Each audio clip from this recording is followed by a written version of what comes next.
నమస్కారం, welcome to I dream. ధర్మ మార్గం విత్ విజిత కార్యక్రమానికి స్వాగతం.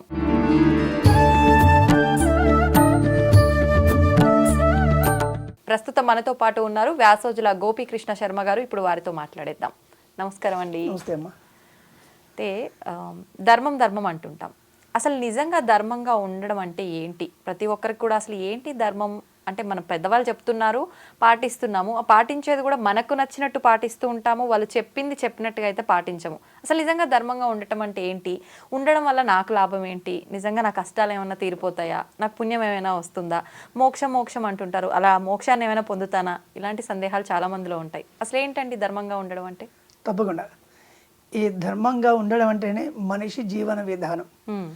విశేషంగా చెప్పాలంటే మతం వేరు, ధర్మం వేరు. మతం అంటేనేమో ఒక వర్గానికి మాత్రమే సంబంధించింది, అది ఏ వర్గమైనా అయి ఉండొచ్చు. కానీ ధర్మం అనేది ఏంటి అంటే అందరికీ సంబంధించిన విషయాన్ని ధర్మము అని అంటాం. మనిషి జీవన విధానమే ధర్మం. ఉదాహరణకి రామో విగ్రహవాన్ ధర్మ అని అంటాడు. శ్రీరామచంద్రమూర్తిని చూడగానే ఒక ధర్మమే విగ్రహ రూపంలో ఉంది అనుకుంటాం. అంటే ఏంటి అంటే అక్కడ ధర్మము విగ్రహ రూపంలో ఉండడానికి అర్థం ఏంటి అంటే ఆయన జీవన విధానం అంతా కూడా ధర్మ మార్గంలోనే ఉంది. జీవన విధానమే ధర్మం. నలుగురు ఆదర్శంగా తీసుకునే విధంగా ఉండడమే ధర్మము. అంటే మనం ఆచరిస్తే 10 మంది దాన్ని యాక్సెప్ట్ చేసేలాగా ఉండాలి. అలాంటి ఆచరణనే ధర్మము అని అంటాము. ఆ ధర్మాన్ని పాటించడం వలన ఏం కలుగుతుంది, అసలు ఈ ధర్మం అంటే ఎక్కడి నుంచి ప్రారంభం అవుతుంది అని మన శాస్త్రాలు చాలా చాలా గొప్పగా చెప్పాయి. దాంట్లో ఈ యుగ యుగాలు మారినా ఆ యుగానికి సంబంధించిన ధర్మాలు కూడా కొంచెం కొంచెం మారుతూ ఉన్నాయి.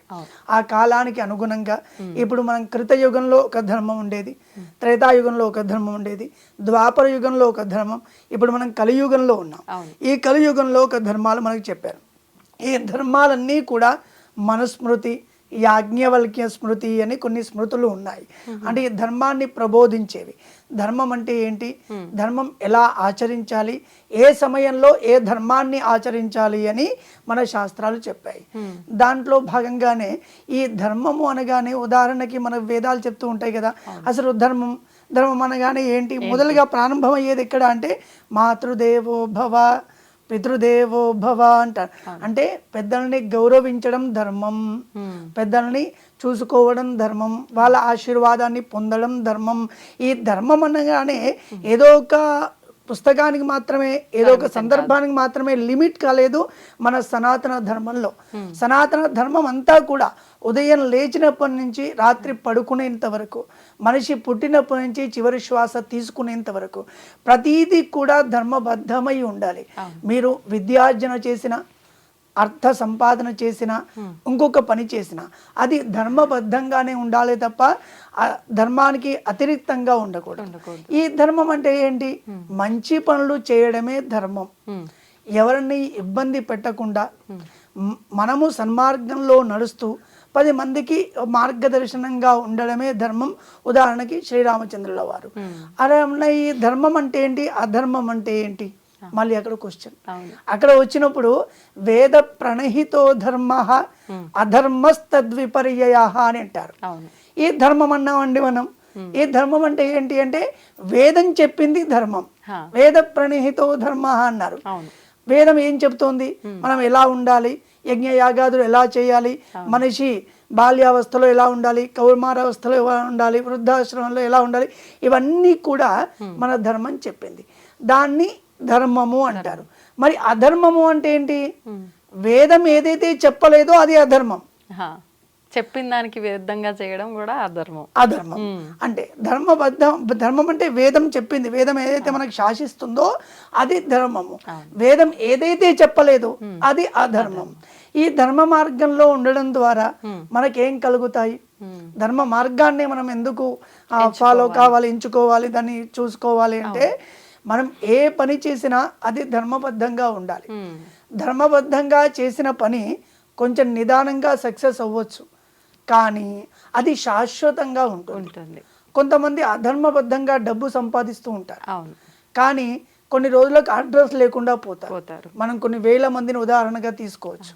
కానీ నిదానంగా ఉంది అనుకోండి, అది ధర్మబద్ధంగా అర్థ సంపాదన నిదానంగా సంపాదిస్తాం, కానీ ఆ డబ్బు శాశ్వతంగా ఉంటుంది.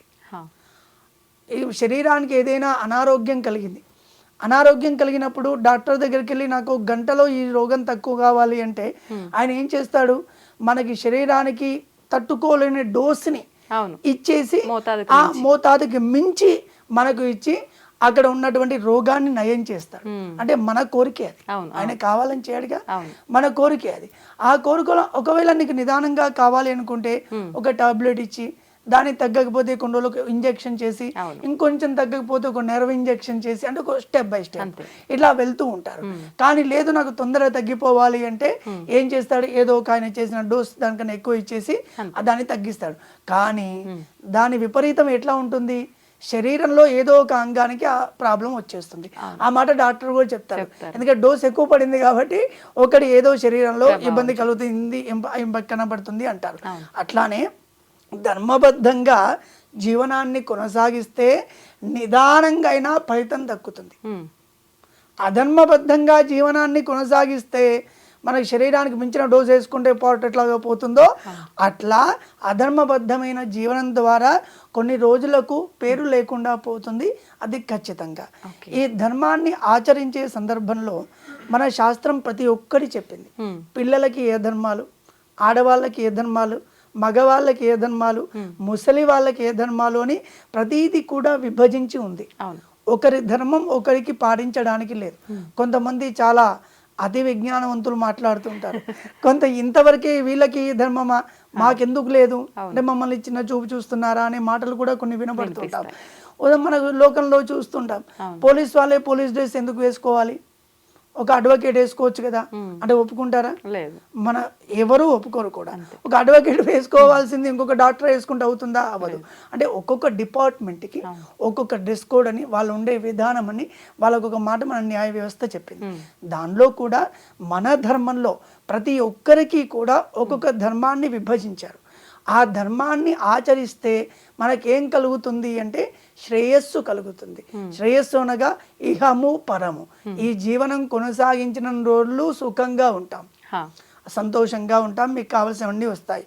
ఈ శరీరం ఎప్పుడూ ఒకసారి విడిచిపెట్టాలి కదా, ఆ విడిచిపెట్టిన తర్వాత పరలోకంలో ఈ ధర్మమే మీకు ఇన్వెస్ట్మెంట్ అవుతుంది.